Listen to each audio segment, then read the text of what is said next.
makundi yote pale, nadhani mnabaona kabisa.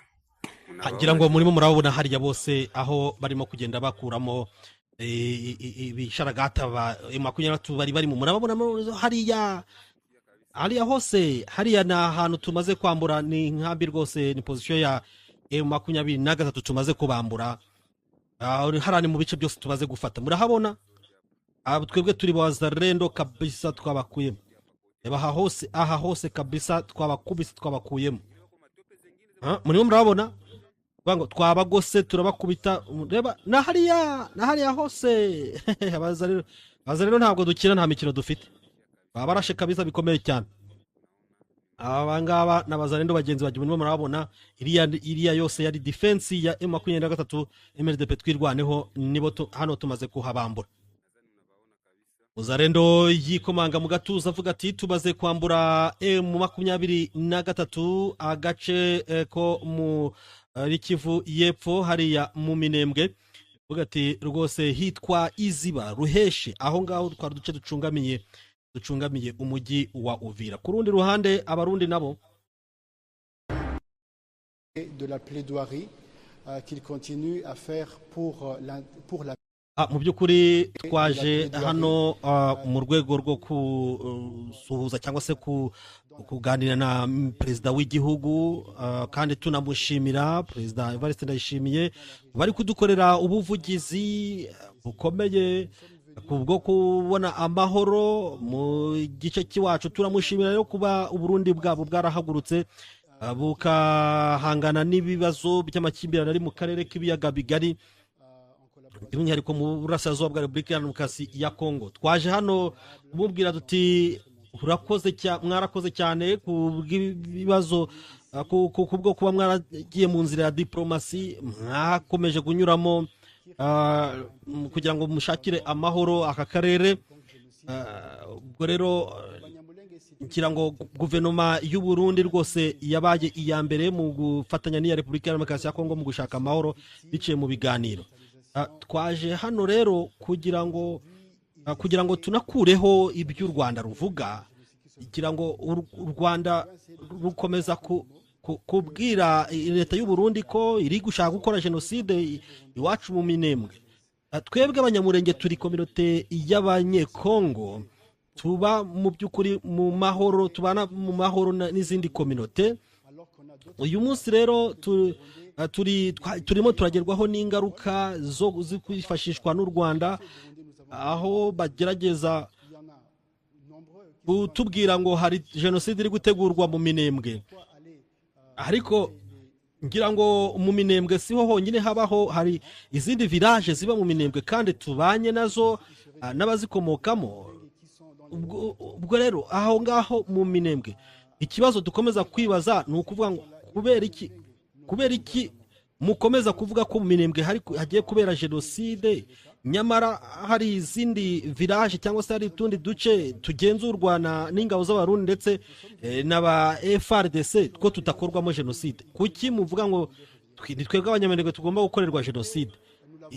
Ngira ngo murabizi none se ko hari abanyamurenge bari hano i Bujumbura, kuki mwumva ko abarundi bashobora kuva mu Burundi Bujumbura batisha abo banyamurenge bariyo, bakajya kwica abo mu Minembwe nk'aho hari itandukaniro riri hagati yabo? Bajya gukora jenoside ukajya muri ho Plateau, Rurambo, za Shakira, aho two duce aho hose hari abanyamurenge, kandi no mu Burundi hari abanyamurenge. Ari uburakora jenoside Burundi bwahera mu Burundi nyine, bwahera kuri abo ngabo. Ubwo rero guverinoma y'u Burundi na perezida wacu wa Repubulika Iharanira Demokarasi ya Kongo bamaze kumva neza cyane ako gakino gategurwa n'u Rwanda. Niyo mpamvu natwe uyu munsi twaje hano kumushimira. Uyu munsi abantu bari mu Minembwe baratubwira ahubwo bati abarundi nibaze ari benshi, kubera yuko amahoro twagize mu Minembwe mu by'ukuri twayagize ari uko ingabo z'abarundi ziri hariya. Iyo hari igice gifashwe, igihe twabonaga ahubwo M23 imanutse ikaza mu Minembwe, nibwo twatangiye kubona ubwicanyi, nibwo twatangiye kubona ifatwa ku ngufu ry'abagore, ndetse n'imiryango yatangiye gucikamo ibice, ahubwo noneho bakaba baranahunze, bakaba bibera hanze cyane barirukanse. ubwo rero turashimira imbaraga zose Burundi buri gushyiraho, kubera ko n'uyu munsi rwose kugeza uyu munsi aha turi twamaze kugaragaza ko tudashobora gutwarwa cyangwa se kunyurwa amanuma n'ibyo uruhande rw'u Rwanda rutubwira. umwe mu bari muri delegasiyo yitwa Ganza Daniel Cedric, ni perezida w'abanyamurenge muri Katanga. ngira ngo uyu nguyu mukunda kumubona kuri televiziyo y'igihugu cya Repubulika Iharanira Demokarasi ya Kongo. u Rwanda rero n'u Burundi bikomeje guterana amagambo nyuma y'uko abanyamurenge bigumuye muri Mahoro Peace Association basuye u Burundi babushimagiza, ari nako bibasira u Rwanda mu izina rya BGA cyangwa se Banyamurenge Global Advocacy. abitwa gakondo nabo ni abanyamurenge bamaganye u Burundi na Kongo, bashinja gucanishamo ibice abatutsi b'abanyamurenge. wazarendo zose zirigamba rero kwirukana M23 muri pozisiyo zayo za Iziba Ruheshe zari zicungamiye umujyi wa Uvira ku buryo bashobora kumishagizamo ibisasu byoroshye. pozisiyo bati twazijenguwe. nitweje hobe munyentwari Kevin ari kubanga bw'ibyuma mu kanya gato cyane turaba twinjiye muri aya makuru.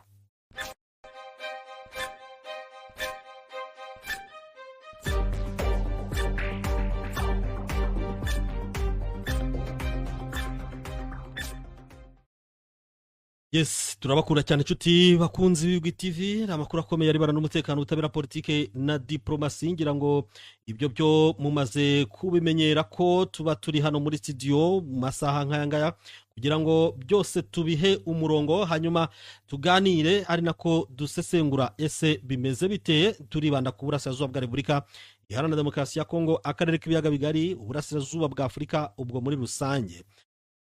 tuba turi hano i Kigali, mwebwe mukaba muri mu mahanga cyangwa se muri na hano Kigali no cyangwa se mu Rwanda, mutwumvira ku migabane itandukanye, Amerika, Aziya n'Uburayi, Afurika na Oceania. aho hose muba mutwumva kabisa. twizera ko mwamaze gukanda subscribe ndetse na notification. utarayikora hita ubikanda, hanyuma ururangiza ukande likes. nawe wabikoze kanda likes kugira ngo tubone recommendation. hari icyo byabitwaye ibyo ngibyo, icyo byabitwaye turabizeye cyane. ubwo rero bikomeje kuba induru riko twavuga hagati y'u Rwanda n'u Burundi, bivuga icyarimwe na Repubulika Iharanira Demokarasi ya Kongo, aho abanyamurenge biyunze mu cyitwa Banyamurenge Global Advocacy bahagaze mu izina ry'abanyamurenge bose ku isi. nyuma yo kwitandukanya na Mahoro Peace Association ibarirwa muri Amerika, bavuga ko bahagaze mu izina ryayo mu kugaragaza ko bitandukanyije n'u Rwanda cyangwa se bitandukanyije n'undi wese ushobora kumva impamvu M23 ndetse na MRDP twirwaneho irwanira, ko iyo ngiyo nta kindi igamije usibye gucandishamo ibice aba baturage baba mu bwoko bw'abatutsi b'abanyamurenge. mu kiganiro rero yatanze kuri televiziyo y'igihugu cy'u Burundi yitwa Ganza Cedric, tumaze no kumugarukaho. Ganza Cedric Daniel aravuga ati rwose nanjye ndi umunyamuryango w'abanyamurenge, ndi umunyamurenge kandi nkaba ndi na perezida wabo muri Katanga, aho Katanga hariya mu mabuye y'agaciro. Mardi 17 mars 2026, le président de la République du Burundi, général Neva, a également le président en exercice de l'Union africaine. Nguwo rero akaba yakiriye iyi mbaga y'abasore, urebye n'abasore cyangwa se n'abagabo bahuriye mu itsinda ryiswe BGA, bisomye nabi BGA. abo ngabo rero ni ihuriro ry'abanyamurenge bigumuye kuri Mahoro Peace Association. ahangaha mu guhura rero abo banyekongo b'abanyamurenge bafashe ijambo rwose, baribohora ku mutima, baravuga bati mu izina ry'abandi banyamurenge bose, pozisiyo duhagazemo ku birego bashinja kuba u Rwanda rugira uruhare mu bibi byose byabibera mu burasirazuba bwa Repubulika Iharanira Demokarasi ya Kongo, aho bavuga bati rwose hari n'ingabo zarwo muri kiriya gihugu zaje zitwaje izina ryacu cyangwa se kuturengera nyamara tutabibatumye. ibyo rero byatumye hazamuka icyuka kibi hagati y'u Rwanda n'u Burundi, binyuze mu baminisitiri b'ububanyi n'amahanga b'ibihugu byombi. Yitwa Jean Patrick Olivier Nduhungirehe, undi yitwa bwana Edward Bizimana. Habanje gutanga igitekerezo cy'uwitwa Rich Makombe, aravuga ati nyamara ibi bintu n'ubusanzwe birababaje kubona abanyamurenge bahaguruka bakitandukanya n'abandi bakazana amacakubiri agamije kuyobya abaturage b'abanyamurenge, kandi nyamara bari gukorerwa jenoside mu bigaragara. Ibyo twabigarutseho. Ibyo rero ni nabyo Olivier Jean Patrick Nduhungirehe yahise agarukana n'amateka ayahuza nuko Habyarimana ubwe mu gihe yaburaga u Rwanda yifashishije abo mu bwoko bw'abatutsi bagakomeza kurwanya bene wabo bashaka gutaha. Ubwo ni FPR Inkotanyi barimo witwa Antoine Nyetera. Uyu nguyu ngo akaba yarifashishijwe mu gusebya. Reka turebe ninuza n'ishusho ye Nyetera akiriho se, batubwiye ko ari uyu nguyu. Reka kubaga bw'ibyuma badufashe ngo uyu niwe Antoine Nyetera, ko mbona bitagenda. Aha, ngo uyu niwe Antoine Nyetera rwose, ngo niwe wifashishijwe rero na Habyarimana. Hanyuma muze no kutubwira muri comment niba ari Nyetera. Olivier Jean Patrick Nduhungirehe yavuze ati ariko niba atari we rwose aze kutwihanganira niba kiriho. Hanyuma Olivier Nduhungirehe avuga ati witwa Antoine Nyetera mu 1990 na nyuma ya 1994 yakomeje gupfobya jenoside yakorewe abatutsi kandi yarayirokotse, ngo yakoreshejwe na Habyarimana mu gutuma ikibazo cy'abatutsi cyangwa se cy'abaturage bagombaga gutaha, kuko icyo gihe byari bigikoreshwa avuga ati n'abatutsi bagiye gutaha, ati n'abanyarwanda bagomba guhera muri Uganda ikiraburi cyaruzuye. Ibyo ngibyo rero ngo yifashishije bene wabo. Hanyuma ahereye kuri Antoine Nyetera tayari akomeza kubacanishamo avuga ati abangaba nta kigenda kugira ngo ijwi ryabo ritumvikana. Amateka yayinjiyemo cyane, aravuga ati rwose ni nako biri kugenda mu Burundi, aho igice cy'abanyamurenge kiri kwifashishwa mu kurwanya bene wabo kandi bari gukorerwa jenoside mu Minembwe. Ibyo nabyo twabigarutseho, mwabyumvise muri edition yacu yabanje. Ako kanya rero mu magambo yakoresheje Edward Bizimana, uyu akaba ari ministre w'ububanyi n'amahanga wa Repubulika y'u Burundi, yahise ajya kuri Twitter aravuga ati who between president of, twageze kwa Bizimana ati who between a president of Burundi who welcome Banyamurenge of both sides of the Ezo and the Rwanda government which considers one part of the community as log is dividing Banyamurenge community. Icyamubajije ni nko kuvuga ngo hagati ya perezida w'u Burundi wakira abanyamurenge ku mpande zabo zose, bose ntawe arobanuye, noneho n'u Rwanda cyangwa se na guverinoma y'u Rwanda ifata igice kimwe cy'abanyamurenge nk'abaloge cyangwa se nk'abantu bataye ikinyabupfura, bataye umuco, bataye gahunda.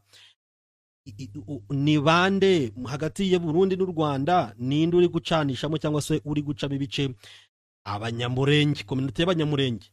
At coming from a minister under pressure of a colonial regime, this should be no surprise. Ati cyakora kuba ari bitangajwe na ministre ukorera ku gitsure cyangwa se uri ku gitutu cya leta ye yamaze gufata ibintu mu buryo buhengetse. Ati kandi ibingibi rwose kuba ari wowe bivuze ntabwo bintangaje. Yitwa Edward Bizimana.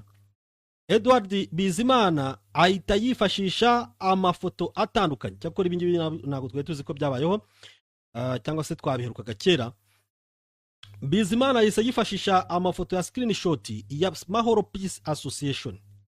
Ni amafoto menshi yagaragaye, aravuga ati ubundi Mahoro Peace Association ari nayo abangaba bavuyemo, nubwo nayo yahise yamagana Uburundi, nabo ibaruwa twayibasomeye. Mahoro Peace Association iyo ngiye ubwayo yabanje kwakirwa na perezida w'u Burundi hambere ahangaha. Mbese yifashisha imibare n'ibimenyetso, aravuga ati niyo Mahoro Peace Association yamaganye Uburundi ndetse ikanirukana aba bagabo barimo ba Bosco Manyota, ba Patrick Bagabo, ba Fazili Ramazani. Yahise yifashisha za screenshot, aravuga ati urebe na perezida ubwe yigeze kwakira Amahoro Peace Association, perezida w'u Burundi barangije baranamushimira. Iyo screenshot yanditseho ngo nous remercions les forces de défense nationale du Burundi. Icya mbere ngo nuko Amahoro Peace Association yabanje gushimira icyo gihe yashimiye icyo gihe yashimiye ingabo z'u Burundi déployés dans les hauts plateaux qui ont protégé les civils banyamurenge, ngo zoherejwe muri haut plateau zikaba zirinze umutekano w'abanyamurenge lors des affrontements entre les FARDC et les rivaux, ngo hagati y'ibirwano yahuje cyangwa se yashyamiranyije aba FARDC ndetse n'aba rival babo cyangwa se abarivo babo cyangwa se abakiba babo bari bo batwirwaneho ya 17 z'ukwa mbere mu Bijombo. Aho ngaho umwaka nubwo ari 17 z'ukwa mbere ntago yabashiye ku screeninga ngo dawo tuurebe, ariko yakomeje aravuga ati Mahoro Peace Association nayo ubwayo yashimiye perezida, ngo yigeze kwandika ishimira perezida w'u Burundi. Nous remercions, turabisoma mu nyuguti zabyo, nous remercions le président de la République du Burundi, le général Neva, ati général Neva, et actuel président de l'EAC, icyo gihe yari perezida wa EAC, son excellence Evariste Ndayishimiye, qui a laissé état une réunion fructueuse avec une délégation de MPA à New York ce 20 septembre. So 20 septembre. Noneho baramushimira bati bon, turebe ibi bintu sibiraza guhura baho. So 20 septembre 2022. Voilà, 2022. Noneho bati turashimira perezida wa Repubulika y'u Burundi General Neva, uyu nguyu wakiriye kuba yagiranye inama na Mahoro Peace Association i New York ku ya 20 z'ukwa 9 2022. Ako nakahita kazana agaterekamo hariya.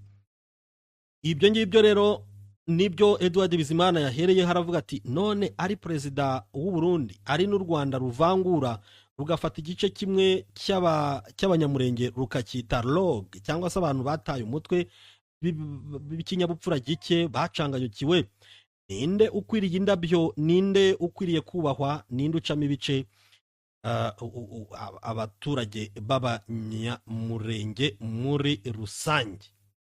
Ibyo ngibyo birashimangirwa n'undi nibyigeze kwandikwa n'ikinyamakuru ikiriho nacyo kirabishimangira rwose, kiravuga kiti amarge do inga cyangwa se UNGA cyangwa se ubwo biri gushimangira iriya nama yagiranye na Mahoro Peace Association, ngo amarge do inga UN cyangwa se United Nations General Assembly at New York. Le président du Burundi, Evariste Ndayishimiye, a reçu et tenu une réunion fructueuse avec une délégation de Mahoro Peace Association conduite par Adere Kibasumba. À Kibasumba, Mahoro Peace Association est une mutualité regroupant la communauté Banyamurenge. Icyo gihe rero hari ku ruhande rw'inama yabereye i New York inama yaguye ya UN, hanyuma abona kuganira n'abahagarariye Mahoro Peace Association, icyo gihe bakuriwe n'uwitwa Adere Kibasumba. Adere Kibasumba ntabwo byagarukiye aho ngaho, ahubwo yaje no gusura u Burundi. Sinzi no kubanga bw'ibyuma mashusho, barayafite, voilà. Yaje no gusura u Burundi. Noneho uwitwa Nyabunga Poste arandika ati Burundi, umukuru w'igihugu Evariste Ndayishimiye yabonanye na Adere Kibasumba urongoye ishyirahamwe Mahoro Peace Association rihurikiyemo abanyamurenge, bakaba bayaze kubijanye no kurondera ubutungane kubazize ubwicanyi bwakorewe abanyamurenge mu Gatumba mu Burundi, hamwe no kugarukana amahoro mu buseruko bwa Kongo hifashishijwe amasezerano yatorewe ko igikumu i Nairobi. Iyo ni Kirundi, abadukurikira mu Kirundi n'Ikinyarwanda murabyumva neza cyane.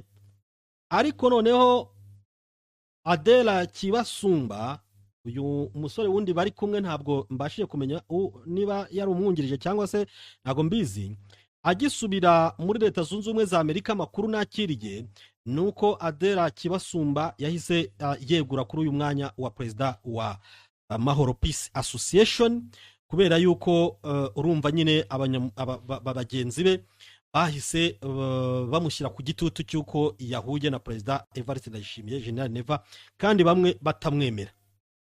Ayo niyo makuru nakiriye. Ayivamo Mahoro Peace Association ubu iyobowe na wa mugabo wirukanye aba ba Bosco Matonya Manyota, aba ba Merewe neza Rutikanga, Sebatware Kiana n'abandi. Abo ngo akitwa Douglas Kabumba, perezida wa Mahoro Peace Association.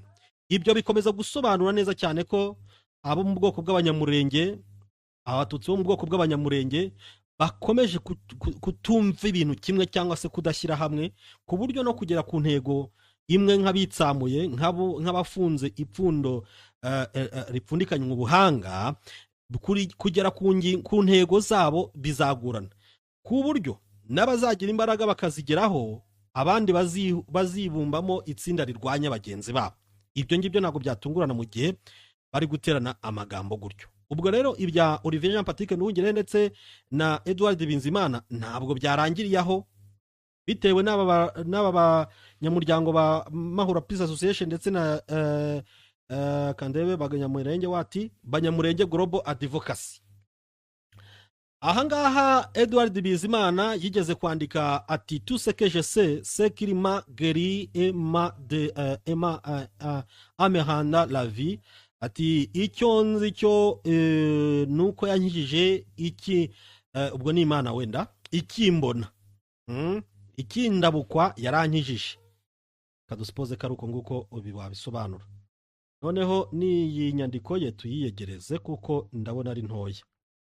Ibyo ngibyo Olivier Jean Patrick Nduhungire yabihereyeho. Impamvu ni iki? Ashaka kugira ngo tubyinjiremo neza. Uvanga abayobozi b'ibihugu, abayobozi ku nzego zifatika bashinzwe diplomasi y'ibihugu byombi barimo baraterana amagambo, ariko ibyo biba byavuye ku giti cyabo bikajya ku rwego rw'igihugu, kuko ntabwo bari hariya ngo tubarebe, ngo twirwe tureba konte zabo ubwabo, badahagarariye igihugu ibyabo ntitwanabigarukaho. Ariko kubera ko bahagarariye ibihugu, ibwo niyo mpamvu bibyibuha nyine natwe tukabigarukaho. Ntabwo ibyo banditse rero twebwe tubihereza ampleur y'aba individuals, tuyifata mu mwanya bahagazemo, kuko iteka bahora bayihagazemo nta kiruhuko cyabo. Edouard Bizimana yanditse ati face aux charges médiatiques dont je fais l'objet depuis un certain temps, je me rends compte avec humilité que nous sommes tous et bien des égales, des aveugles, ayant besoin de rencontrer le Seigneur afin qu'il nous ouvre les yeux.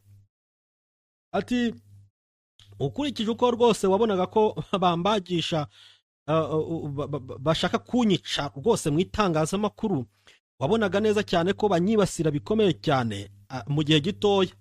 Ati kandi rwose ndanabizirikana ko hamwe no kwicisha bugufi twese turi mu mboni zayo z'Uwiteka nyine, kandi tunangana twese, ndetse turi n'impumyi zikeneye guhura n'Uwiteka hanyuma akaduhumura amaso. Ubwo bafite bari gucyurira ngo c'est dans cet esprit que je choisis de pardonner à toutes celles et à tous ceux qui ont trouvé du plaisir à me couvrir de reproches et d'insultes pour avoir exercé ma liberté de parole. Ati niyo mpamvu ngewe rwose nahisemo kubabarira abantu bose, abagore n'abagabo bahisemo babonye ibyishimo byabo mu kundimiraho ibisinde ndetse no kuntuka bikomeye cyane. Urabyumva? Pour avoir exercé kubera gukoresha ibiri mu burenganzira bwanjye bw'ijambo, donc gukoresha expression, kwisanzura mu kuvuga. Il ne s'agissait ni de critique gratuite ni de calomnie, mais simplement de faits exprimés à toute conscience. Ntabwo ari ibintu byabatunguye, ntabwo rwose ari ibintu byo kuvuga ngo bibaguyeho, ni ibintu bateguye mu bigaragara rwose babikoranaga umutima nama wabo. ati j'accueille avec attaque avec sérénité, ngo j'accueille ces attaques avec sérénité, persuadé qu'elles n'ont d'autre objectif que de me détourner de l'essentiel. Njye narabirebye ndabyitegereza nkabona ni ibintu nyine bigamije kunteshukisha inshingano zanjye, bigamije kunjijisha, kunyobya, bigamije kutuma ndeba iruhande aho kugira ngo nite ku by'ingenzi bindeba. Ati mais je refuse de me laisser détourner de ma mission, de mes convictions et de ma foi. Ati njye ntabwo nshobora guha uburenganzira cyangwa se icyuho umuntu wese ushaka gutuma nibagirwa inshingano, nibagirwa umuhamagaro cyangwa se ukwemera kwanjye. Ati Lota do Kaleme nous invite précisément à cela. Ati n'ubundi igihe cy'igisibo cyangwa se cyo kwiyoroshya, igihe cyo guca bugufi kiradusaba reconnaître nos propres fragilités et visiter nos infirmités intérieures et apprendre à pardonner avec grandeur, amour et sincérité. Ati kwicisha bugufi, igisibo kiradusaba, donc igihe cy'igisibo kiradusaba kwicisha bugufi, by'umwihariko kiradusaba kubana ibikomere byacu tukongera tukabigarukaho, tukajya tubyibuka, tukongera tukisuzumamo imbere, hanyuma tugafata ingamba zo kubabarira, tukababarira tubabariye, ariko tukababarira n'urukundo nta buryarya. Yitwa Edouard Bizimana, Minisitiri w'Ububanyi n'Amahanga wa Repubulika y'u Burundi. Ako kanya rero tubite tubihuza na ya magambo yaramaze kwandika avuga nti Minisitiri ukorera ku gitsure cya leta yamaze guheza inguni. Ubwo ni y'u Rwanda ari kubwira nde? Ari kubwira Olivier Jean Patrick Nduhungirehe, kuko n'ubundi Jean Patrick Nduhungirehe yahinyuye cyangwa se yaneguye ibyo bakoreye mu Burundi. Hanyuma noneho rero Jean Patrick Nduhungirehe nahitaza ati at least I know how to resist the pressure, to resist to pressure and fight back. Niba wanshinje kuba nkorera ku gitsure cyangwa se ku gitutu, ati ntacyo njyewe nzi gukorera kuri icyo gitsure, kuri icyo gitutu, hanyuma nkarwana intambara uko bishoboka, ahangara nacyo. Ati I don't need like others, ntabwo nkeneye nk'abandi to publicly wind up, kurira, kwirizwa, kwitakishwa, mbese usa nk'uri gutera impuhwe hanze ku karubanda, ngo media lynching, ngo itangazamakuru ryari kwirengesha, and surrender to the divine. Ngo noneho ngo mite ndambura amaboko nyereka Uwiteka, mvuge ni Uwiteka ni wowe kundwanirira. Ati ngenda resista nyine iyo peresha nyinyikoreramo bigakunda.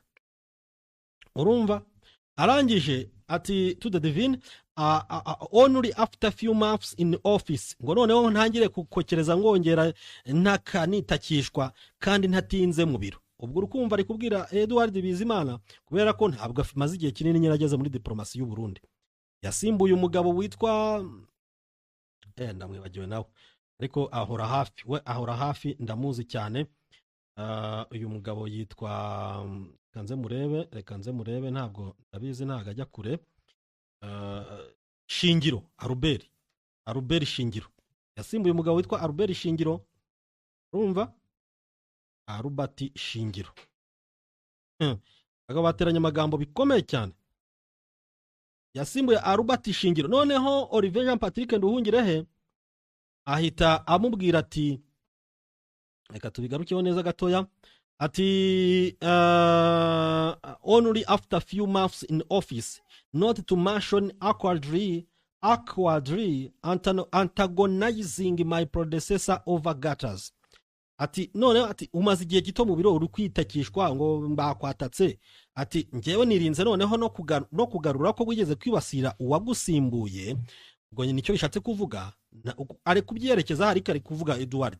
Ati not to mention awkwardly antagonizing my predecessor over gatatu ntagiye no kurushanya ndetse nibasira uwo nasimbuye mu bintu by'amacabiranya bya nta kigenda by'amafuti bidafite gahunda biri aho ngaho biciriritse. Ibyo ngibyo byo kumuzana mu bijyanye no kwibasira mugenzi we yasimbuye nuko umunsi umwe Edouard Bizimana nabwo yanditse ati une diplomatie pragmatique sans fanfare mais efficace portée par le MAE Burundi cyangwa se ministère des affaires étrangères Burundi qui a commencé par le rétablissement de l'autorité longtemps absente au sein du ministère. La réfection du bâtiment et le débouchage de l'igole autant d'action qui restaure l'image du ministère. Nko kuvuga ati rwose ngende gukora diplomasi yo ku rwego rwo hejuru nta kurebera ku gitsure cyangwa se guhabwa ibyo kuvuga nibyo birimo kuranga ministeri y'ububanyi n'amahanga y'u Burundi. Iyi ngiyi rwose nkaba maze ku ntayimaze nkaba mbigezeho ntakoze igihe kirekire ntamaze igihe kirekire mu nyubako cyangwa se mu nshingano. Ati rwose ntakunda kubura mu biro nk'uko ubwo shingiro yaburagamo. Ati rwose ni ibintu bigaragara ko natangiye na debouchage cyangwa se gukura imyanda mu nzira, gukura imiferege yarazibye za rigore zarazibye. Aha ati ngewe rwose nkazibura nkakora isuku. Igikorwa doko ministeri kabishashagirana bigaragara mbese ko ndi muri diplomasi ndi mu kazi neza. Ati nabivuguruye. Hanyuma rero ambasaderi Robert Shingiro nawe aramuvize ati ubwo mvugiyeho sha. Ahita avuga ati Bieke Paris en 2010 ati nkuko nabibonye mu 2010 le mythe de Narcisse donc ni Narcisse ubundi iri zina Narcisse riva kuri narcissisme cyangwa se ni nk'ubwibone. Ati ufite aramuneguye nyine nawe nazema kantu urumva. kandi ubwo Edouard Bizimana icyo gihe yandika ibyo yari yasisinze cyangwa se yahaye kopi General Neva mbese ati ndi kubikora neza mu General. Undi nawe aravuga ati rwose nabisonye mu 2010 ati igitabo cyiswe donc mythe de Narcisse cyangwa se mythe ibidashoboka byabibone ibintu abibone bagira kandi uzi neza ko bidashoboka. Ati mu by'ukuri ni cyanditswe n'uwitwa Maurizio Bettini et Ezio Lelizer. Ati gusoma icyo gitabo ati ça reste un livre d'actualité à lire au moins une fois dans la vie. Ati icyo kigomba kuba ari igitabo kuriye kuba warasomye nibura rimwe mu buzima. Ubwibone ntabwo donc ubwibone nka kwa kundi nkaho yamubwiye ati ubwibone ni inzira yo kurimbuka, reka tubyite gutyo. Ako rero Jean Patrick Ndugirehe yahise agatora ahita amubwira ati nonde munsi rwose ntabwo ngewe nabo mwishongozi kugeza naho ngize gutya nkishongora ku bitari ngombwa. Noneho impaka suppose ko zagarukiye aho ngaho, ariko nejo nizikomeza tuzazikomezanya nazo kuko aba n'abanyapolitike baba bari gukinira cyangwa se baba bari kuvuga iby'abaturage basoma natwe abanyamakuru tukabisoma. Ubwo niba babikora ku giti cyabo twebwe ntago tubambuye igiti cyabo tubashyize mu nshingano kuko bahora bahagarariye ibihugu. Hanyuma rero tukiri muri izo zagarazagara zijyanye n'iyi Mahoro Peace Association ndetse na Banyamurenge Global Advocacy ndumva kubifata. Association yiswe Gakondo nayo yanditse itangazo yanditse iti communiqué de dénonciation à l'attention des journalistes. Ati abanyamakuru turashaka ko babimenya ibingibi turamagana. Ngo le leadership de l'association de Banyamurenge à travers le monde entier Gakondo vous adresse ces salutations. Nous exprimons une nouvelle fois notre compassion envers toutes les Banyamurenge ainsi que les Tutsis vivant en République démocratique du Congo RDC et leurs proches pour les injustices subies depuis plus de 60 ans dans notre pays. Ati twebwe nk'ihuriro ry'Abanyamurenge ubuyobozi bw'amahuriro bw'ihuriro ry'Abanyamurenge aho bari hose ku isi mu cyiswe gakondo turabasuhuje kandi nanoneho turababwira ko rwose turajwe ishinga no kubona abanyamurenge bagira ubuzima bwiza cyangwa se basubira kuba abantu nk'abandi bagafatwa abantu nk'abandi n'abatutsi bose baba muri Repubulika ya Demokarasi ya Kongo kuko bamaze imyaka irenga 60 bahura n'akarengane mu gihugu cyacu. Ibaruwa ni ndende dushobora kutayirangiza kuko ni byinshi byo kubabwira. Ati nous appelons à la communauté internationale que les violences actuelles constituent selon plusieurs rapports crédibles des organisations internationales et des experts un génocide perpétré par l'État de la République démocratique du Congo sous la direction du président Félix Tshisekedi en coordination avec le gouvernement du Burundi dirigé par le président Evariste Ndayishimiye ainsi que par le groupe FDLR, les milices Wazalendo et mercenaires. Niyo twagarukira ngaha base tukabaha agaparagrafe kandi gakurikiraho bavuga ati turashaka kwibutsa umuryango mpuzamahanga ko hari amabi menshi cyane ari gukorerwa abanyamurenge ndetse raporo zizewe zikaba zarageze zibigarukaho ziri ku rwego mpuzamahanga impuguke zose zabigarutseho ko genocide rwose iri gukorerwa abanyamurenge gutegurwa na leta ya Repubulika ya Demokarasi ya Kongo iyobowe na Félix Antoine Tshisekedi Chilombo ku bufatanye na leta y'u Burundi iyobowe na Perezida Evariste Ndayishimiye bari kumwe na za FDLR abacanshuro ndetse na za Wazalendo ngo à ce titre wenda turagarukiriza ahangaha ngo Gakondo condamne fermement le plan malveillant et idéologie génocidaire partagée par la RDC et le Burundi visant à éliminer les Banyamulenge et les Tutsis en RDC. Le gouvernement burundais aurait déployé plus de 10 000 soldats qui tuent des civils à l'aide d'armes lourdes et de drones et impose des blocus totaux poussant les populations à mourir de faim. Ati twebwe rero nka Gakondo turamagana umugambi mubisha ni ushingiye ku ngengabitekerezo ya genocide ihuriweho n'u Burundi ndetse na Kongo bagamije kugirira donc gutsinsura abanyamurenge n'abatutsi bo muri Repubulika ya Demokarasi ya Kongo. Ati guverinoma y'u Burundi yo yohereje ibihumbi 10 by'abasirikare bica abasivile bifashishije imbunda ziremereye ndetse na za drone, hanyuma bakaba barashizeho n'ikitwa blocus cyangwa se igikuta, ikintu nyine gituma batinyagambura. Ibi ngibyo bikaba bisunikira abaturage mu kwicwa n'inzara. Anditse itangazo rirerire ubwo ariko mwabyumvise ibyo bagambiriye ni ukwamagana imigirire ya Repubulika ya Demokarasi ya Kongo ndetse na leta y'u Burundi. Katurebe ko basoje bati Gakondo hasile la communauté Banyamulenge et les autres parties concernées de sa détermination à poursuivre la défense de nos droits et à dénoncer l'injustice malgré les souffrances prolongées pour sommer. Nous sommes convaincus que cette oppression prendra fin.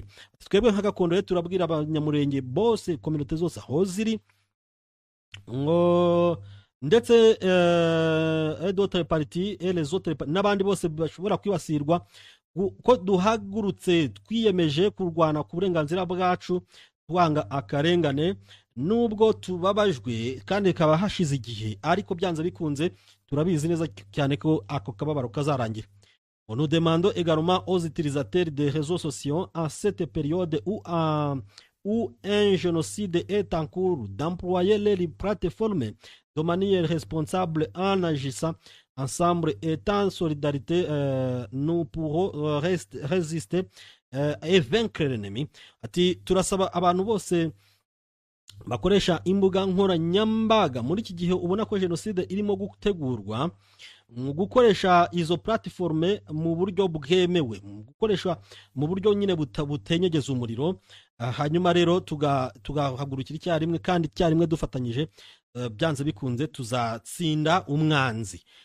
Ya 17 z'ukwa 2026 yitwa Kazinguvu Ruboneka, perezida wa Gakondo niwe washyizeho umukono nawe yamagana ihohoterwa cyangwa se ubwicanyi genocide yabiri gukorerwa abaturage b'abanyamurenge, abatutsi bo muri Kongo muri rusange.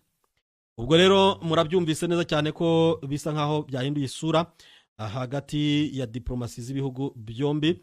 Ubwo reka twigarukire ku mirongo y'urugamba turebe ahangaha muri Iziba cyangwa se Ruheshe aho abazarendo batangira bikomanga mu gatuza bavuga bati kubuhanga bw'ibyuma barabifite, aho abazarendo bikomanga mu gatuza bavuga bati tayari twebwe ariko bararasa kweri. Uyu muzarendo bari kurasagura ibiki? Barirasagurira gufata amasasu bakayasesagura, ntiwamenya ibintu baba barimo. Aho nawe nyumvi ari kurasa mu bikira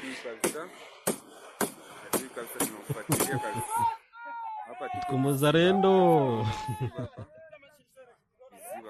urebye ibintu ari kurasamo agira ngo ari kurasa mu mva ahantu, ari kurasagura amasasu rero akomeye ya za mashini gani. Nta kindi barimo kuvuga bati, barimo baravuga bati turi mu biziba. Ahangaha Iziba Ruheshe ni muri teritwari ya Uvira, aho bavuga ko bafashe position ziri strategique zari zirimo M23 zashoboraga kwifashisha zirasa mu mujyi neza ndani hasi hariya. Iyo uhahagaze ubureba neza ndani mu mujyi wa Uvira, hakaba harimo rero aba M23.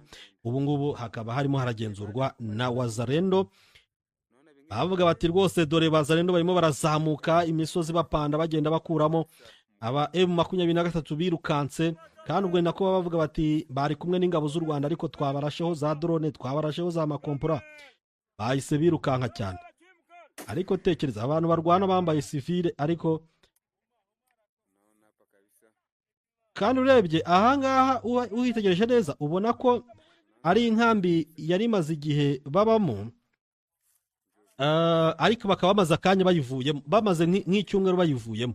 Uburyo baba bayigezemo basanga ahandi bajenguwe bakigendera, bakaba bavuyemo nta rusaku rw'amasasu, nta mirwano ihabereye. Ariko abangaba bari kuvuga ati rwose tukihagera bahise biruka, twabarashe barirukanka cyane.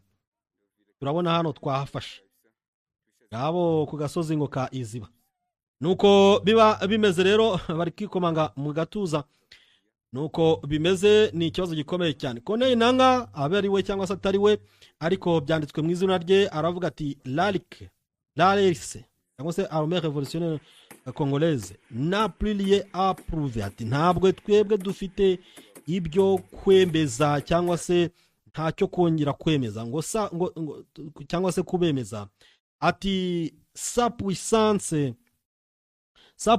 et sa détermination parlent d'elles-mêmes sur le terrain, malgré l'usage de drones et de moyens sophistiqués. L'adversaire reste incapable de reprendre le moindre centimètre de zone déjà libérée par l'AFC. Ati ingabo za Armée Révolutionnaire Congolaise z'impinduramatwara ntabwo zigifite kwemeza abantu. Ati twebwe nka Alliance Fleuve Congo AFC M23 mwamaze kwibona ko ubushobozi bwacu no kuba turi determine cyangwa se twarafunze umutsi ubwabyo ibyo birivugira, ntabwo ari agasesheshwa rumuri, buri wese arabibona. Niyo mwakoresha za drone n'ubundi buryo bugezweho bw'imbunda ziremereye, umwanzi azahora adashoboye kutunesha, ntashobora no kutwambura santimetero imwe y'agace twisubije, y'agace twafashe. Aujourd'hui, nous sommes aux portes d'Uvira. Notre engagement est clair. Ati twebwe ubu turi mu nkengero z'umujyi wa Uvira kandi twariyemeje donc inshingano zacu zirazwi. C'est la protection de la population et défendre chaque territoire acquis. Nukurwana ku baturage tubarinda, ari nako turwana ku gace kose twamaze gufata ibe na santimetero. Toute atteinte grave contre les civils ne restera pas sans réponse. Ngo ikintu cyose kizagerageza gukorwa ku basivile mubahohotera, ntimugatekereze ko kizagenda gutyo mutagihaniwe. Igisubizo cyaba kigomba gutangwa. Bati nous restons mobilisés, vigilants et prêts à agir à tout moment. Ati turahari twiteguye gukora icyari cyo cyose turi maso kandi igihe icyo ari cyo cyose mwaducokoza twabasubiza ngo AFC toujours aux aguets, ni ukuvuga ngo AFC icyarimwe duhora turyamiye amajanja, ntawe uzatuvogera ngo yumve ko ibye biza koroha na gatoya. Igira amasezerano y'i Washington rero, Washington Agreement, the National Assembly assures that there are no restriction on other international investment. It promises vigilance and responsibility. No kuvuga ngo amasezerano ahuza leta ya Repubulika Iharanira Demokarasi ya Kongo n'u Rwanda ndetse na leta ya Repubulika Iharanira Demokarasi ya Kongo na leta z'ubumwe za Amerika ntabwo ngo azatuma, ntabwo ariyo yatuma badafungura imikoranire n'ibindi bihugu cyangwa se n'abandi bashoramari bashobora gushora muri Repubulika Iharanira Demokarasi ya Kongo, bityo ko rwose ari umuryango ufunguye. Addressing this issue at the opening of the ordinary session on Monday, March 16, 2026, the Speaker of National Assembly, Emeboji Sangala, affirmed that the Parliament review of this text would be conducted with the due regard for the nation's best interest. Yafungura inama isanzwe y'inama y'abadepite nyine ni pleniyeri nyine isanzwe na 16 z'ukwa gatatu 2026. Emeboji Sangala, perezida w'inteko ishinga amategeko, aravuze ati rwose tugomba kubikora mu nyungu za Repubulika Iharanira Demokarasi ya Kongo, mu nyungu rwose turibona ko zinjiza. Ati rwose turabyumva, amahoro niyo agomba kuba nyambere, ubutabera no kubaha ubusugire bw'igihugu cyacu. Kuri we rero aravuga ati tugomba gukorana na leta zunze ubumwe za Amerika kuko twasinye amasezerano atanga inyungu ku mpande zombi muri segiteri z'ishoramari zose, ariko mbere na mbere tugahera ku mutekano, kuko umutekano hari byose birashoboka nabwo ushora imari bigakunda. Ati iterambere rya Kongo rishingiye ku mabuye y'agaciro kuko niyo dukizeho cyane, iterambere rifatiye ku bikorwa remezo ndetse n'indangagaciro. Ati to my knowledge this agreement is in no way infringes upon our country's sovereignty. Ati nubwo bibona mu bumenyi nge mfite aya masezerano ntabwo ajya guhohotera cyangwa se kuburizamo ubusugire bw'igihugu, nor does it sell off our mining asset. Nta nubwo tugurisha rwose ibirombe byacu by'amabuye y'agaciro, no, ntabwo ari uko bimeze. On the contrary, it aims to strengthen the DRC's capabilities, enhance its strategic resources. Ahubwo ni agamije kuzamura ubushobozi bwa Repubulika ya Demokarasi ya Kongo, ari nako imari yacu cyangwa se ubukungu bwacu buri strategic, ubwo na amabuye y'agaciro naziramba hariko za ribuyo na za muvura nazo ni sawa. And consolidate transparent and mutual beneficial partnership. Ati ibyo bidusunikira mu gukora za diru cyangwa se imikoranire n'ibihugu ariko byungukira buri ruhande. Niko bimeze. I believe that in a national debate tubijyaho impaka rwose ugasanga biraryoshye, which deserves legal and responsibility, aho usanga rwose bigomba kujyanishwa n'amategeko kandi tubazwa nk'inshingano. It is essential that public position be based on established facts rather than subjective interpretation that could mislead our people. Ati kuko rwose bigomba gusobanuka neza cyane ko aho uruhande rwa Repubulika Iharanira Demokarasi ya Kongo duhagaze ni kubikorwa bigaragarira buri wese, ntabwo ari bya bindi bigamije kujijisha abaturage ngo turagurishije igihugu. This is our shared responsibility. Ibyo ngibyo biratureba, ni inshingano zacu nka perezida wa Assemblée Nationale. Yatangaje byinshi bigaruka ku masezerano hamwe ari hagati y'u Rwanda na Kongo, kuko harimo n'ay'ubukungu, harimo n'ayo kuzahura ubukungu mu karere. Ibyo byose bisigasiyemo. Hanyuma rero harimo na hagati ya Kongo na Amerika, ayo yose ngo ntabwo yatuma badakorana n'ibindi bihugu, nuko bimeze. Nyuma Patrick Muyaya aravuga ati cet accord est plus un accord pour le futur que pour le président. Ati aya masezerano s'ubundi ko mugira ngo si aya hazaza h'igihugu aho kuba aya president ku giti cye. ati cet accord n'est pas accord du président de la République mais de tous les Congolais. Ntabwo ari aya perezida ku giti cye rwose n'ay'abanyekongo bose. Nous n'avons pas peur de débat, nous n'avons rien à craindre car nous n'avons rien à cacher. Ntabwo twebwe dutinya kujya impaka cyangwa se kuganira kuko ntacyo dutinya kandi ntacyo duhisha. Tout le monde devrait le lire en s'approprier. Ati buri wese agomba kuyasoma hanyuma akayabika imbere mu mutima akayagirayo ku giti cye. Aujourd'hui, nous disposons d'un accord qui va nous permettre d'aller vers la paix d'une part et le développement d'autre part. Ati uyu munsi gahunda turimo nuko dufite amasezerano ari buze kutugeza ku mahoro ruhande rumwe n'iterambere ku rundi ruhande. Si les radio Okapi dans l'émission Parole aux auditeurs, ikiganiro ibi yabitangarije kuri radio Okapi mu kiganiro cyiswe ijambo kuba twumva cyangwa se dusangira ijambo. J'ai répondu en direct aux questions des Congolais si le contenu des accords après le dépôt de deux projets de loi de ratification au Parlement. Ati njye nasubije ibibazo ibora nk'umone dusangira ijambo abaturage bambaza mpita mbasubiza ku kiri muri aya masezerano y'i Washington.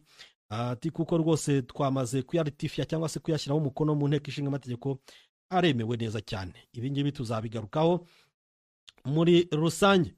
Kandi Repubulika ya Demokarasi ya Kongo rero nayo yagushije ishyano ihita isohora itangazo Ministre des Mines, ariko en grosso modo cyangwa se mu ncamake avuze ngo éboulement ayant fait plusieurs, donc ni icika ry'inkangu ryabereye kuri site yitwa Safi mu kiswe Boss Mining ni hariya Kinshasa rero yagize ibyo itangaza un plan d'identification et de transfert progressif des exploitants artisanaux vers des zones d'exploitation artisanale. Urumva rero n'abacungaga cyangwa se ababyazaga umusaruro ibirombe mu y'agaciro by'ahitwa Boss, hanyuma rero baza kuridukirwa nabyo. Voilà, le rétablir le titulaire légal. Reka turebe muri by'ukuri banditse ngo iki, nyuguti ni ntoya, birasaba kuziyegereza ukuntu. Birasaba kuziyegereza banditse bati ni duto cyane babande ku dukaragiteri wagira ngo babuze impapuro base wagira ngo c'est electronique. Nzi impamvu rwose bahitamo kwandika utuntu bisaba kwambara darubindi ya myope. Banditse bati objectif mesure de rigueur et de protection humaine à la suite de drames survenus à Kakanda sur le site de Safi. Ku kirombe cyo mu bagaciro cya Safi ahitwa Kakanda habereye impanuka. Le ministère des Mines informe l'opinion nationale et internationale du drame survenu dans la nuit du 10-11 mars 2026 sur le site de Safi situé dans la concession de Boss Mining Group ERG. Parmi les exploitations numéro 439 à Kakanda dans la province de Lualaba à la suite d'un éboulement ayant affecté des exploitations présentes dans cette zone. Le bilan établi à ce jour fait état de 11 compatriotes décédés. Haguye 11 mu kirombe cya Boss Mining ahitwa Kakanda kuri nimero 439. Rero ni mu rwego rwo kwifatanya n'abasize ubuzima cyangwa se bagize ababo bagendeyemo kubafata mu mugongo. Ibi ngibi birahura n'ibyo yari bamaze iminsi batangaza bavuga bati urumva ni Lualaba ni kure cyane. Ni Lualaba ni kure cyane, ni hara muri za Kinshasa. Hanyuma bakakubwira bati no mu Rubaya harabera impanuka za buri munsi. Bakavuga bati nuko hacungwa na M23 kandi nuko M23 hacukura mu buryo burartizanari bwa gakondo buri aho ngaho bumeze nk'ubwa kijurano. None nabo ko byabayeho hiryo ngiyo kandi ubona ko hacukura mu buryo burartizanari. La suspension des entités de traitement ayant acquis des substances mineral ici de site illicite hahise hahagarikwa abacukuzi batabifitiye uburenganzira bashaka gucukura amabuye y'agaciro mu buryo bujagaraye. La justice est officiellement saisie en fait de poursuivre de véritables responsables. Aho ngaho abari batangiye kwinjira na kiriya kirombe nyine baticukura mu buryo butemewe n'amategeko, urumva nabo nyine babanyuze muri humye, na M23 ishobora kunyurwa muri humye. Rero hari kugenzurwa, hatangiye gukurikizwa inzira z'ubutabera kugira ngo noneho bagaragaze ngo abacukuraga mu buryo butemewe n'amategeko abo ni bande, bagerweho n'ingaruka direct ako kanya bahite babibazwa.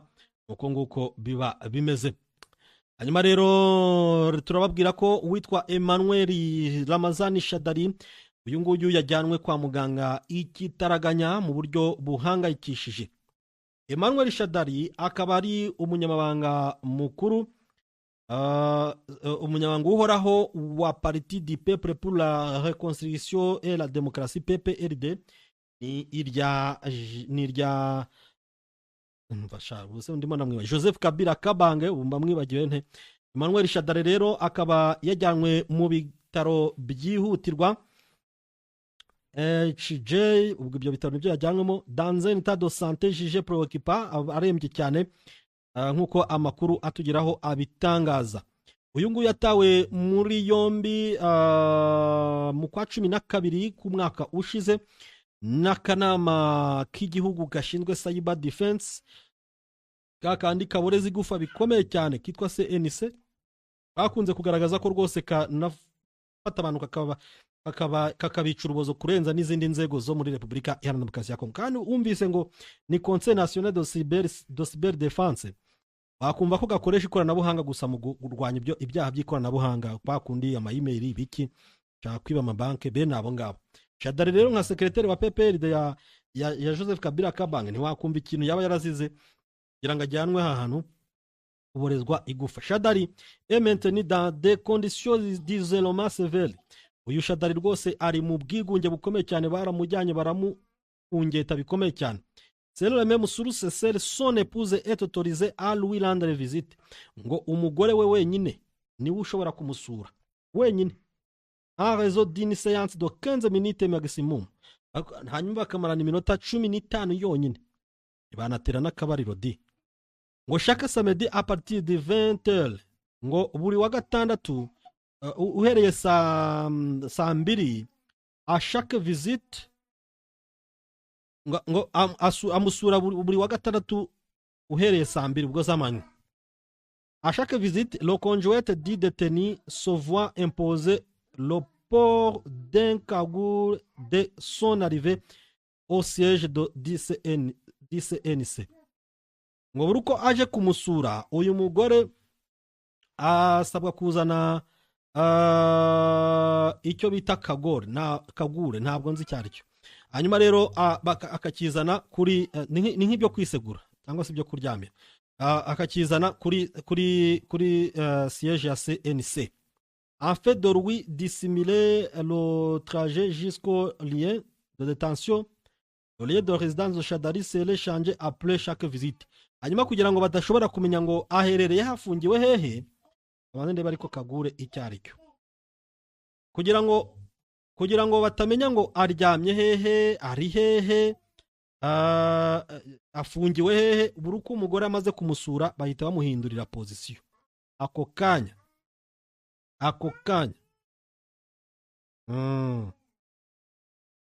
Urumva no kumuzana ni nko kumuzanira icyo kwiseguza, icyo kwiyorosa, icyo kwikinga bakabeho, basanga banamuraza yicaye. Mweri Ramazani Shadari ko yahuritsera. Mbese iyo umugore amaze kumusura bahita bamuhindurira icyumba, niba ari icyumba, niba ari position, niba ari iki, bahita bamuhindura nyine kugira ngo batamenya ngo afungiwe hehe. Ngo en fait de lui dissimuler le trajet jusqu'au lieu de détention, kugira ngo hatagira uza kuzamubohora akoze operation karundura karabutaka. Nguko rero uko abanyapolitike ibyabo bijya birangira. Mu gihe Kabila barimo kumuhigisha uruhindu, bashaka kumurohaho za drone uzimutwikira Goma, bamukatiye urwo gupfa, yarirutse yarigendeye. Ibintu ni hatari cyane. naho ubundi turimo kugana ku musozo ariko Denis Sassou Nguesso uyu nguyu Denis Sassou Nguesso ni perezida wa Congo Brazzaville w'imyaka 82 akaba yatorewe ku manda ya gatanu yo kuyobora Repubulika ya Congo ku majwi 98.82%. Kundira ubutegetsi kabisa gatanu. Kundira ubutegetsi ariko nicyo kintu cyo kugundira bigakunda, ibindi byose nta kugundira buryo uzarekure uzajya ugundira ubutegetsi gihe wabucaki. Denis Sassou Nguesso rero waruhanganye n'abandi bakandida batandatu, yakurikiwe na Mabio Mavugu Zinga w'imyaka 39 wagize amajwi 1.48%. Ahangaha aba yamwibye nyine buriya niwe wari wanemewe, kandi uyu nguyu w'imyaka 39 wagombye kuyobora imyaka 42 ubukiyobora ibiki. Ahubwo abantu ntibananirwa kweli, abantu bakwiriye kuba bananirwa. Ni mu gihe uwitwa Joe Kent we ni umunyamerika, uyu nguyu nyuma ngo yo gutekereza neza cyane yahise afata umwanzuro wo kwegura ubuyobozi bwa National Counterterrorism Center, ikigo cya Amerika gishinzwe kurwanya iterabwoba. Guhera uyu munsi rwose yamaze gucaho ati I cannot in good conscience support the ongoing war in Iran. Yavuze ati ngewe ntabwo nshobora kwihanganira gukomeza kumva intambara ya Iran ukuntu iri kugenda kandi nyamara nta ruhare nayigizemo. Iran posed no imminent threat to our nation. Ati Iran ntabwo yigeze ituzana hakavuye cyangwa se ngo uboneke ibangamiye ubusugire bw'igihugu cyacu. And it is clear that we start this war due to pressure from Israel and its powerful American lobby cyangwa se lobbying. Ati twatangije iyi ntambara kubera igitutu Israel yadushizeho bitewe n'abarobiste bayo bakomeje kubiyinjirana kutwinjirira bayivugira ijambo rikumvikana. It has been an honor serving under President Donald Trump and DN Tulsi Gabbard. Ati rwose byari ibyishimo, byari iby'icyubahiro gikomeye cyane gukorana na President Donald Trump ndetse na DNI Tulsi Gabbard, ndetse rwose mwatuyoboye neza ahangaha mu kigo cy'igihugu gishinzwe kurwanya iterabwoba. Ariko ibaruwa ahita ayishushanya rwose anagaho ngaho ati ngewe ndagiye. Ibyo rero bigakurikirwa nuko ibihumbi by'abanya-Irani bateraniye mu murwa mukuru Tehran mu muhango wo gushyingura mu cyubahiro wari umuyobozi w'inama y'ubutekano w'igihugu Ali Larijani, ndetse n'abandi bantu baguye mu bitero bya Leta Zunze Ubumwe za Amerika na Israeli. Undi ruhande ariko umukuru w'igisirikare cya Irani General Amir Hatami akaba yarahiriye ko Irani izihora bikomeye kwiyicwa ry'umukuru w'umutekano Ali Larijani wiciwe mu gitero cy'indege cya Israeli na Leta Zunze Ubumwe za Amerika. Utwemerere rero dusoreze ahangaha nshuti bakunzi b'Ibigwi TV, aya makuru akomeye aribana n'umutekano, ubutabera, politike na diplomasi. Nakagaruka Uwiteka akomeza bane namwe. Kevin yari kuhanga bw'ibyuma.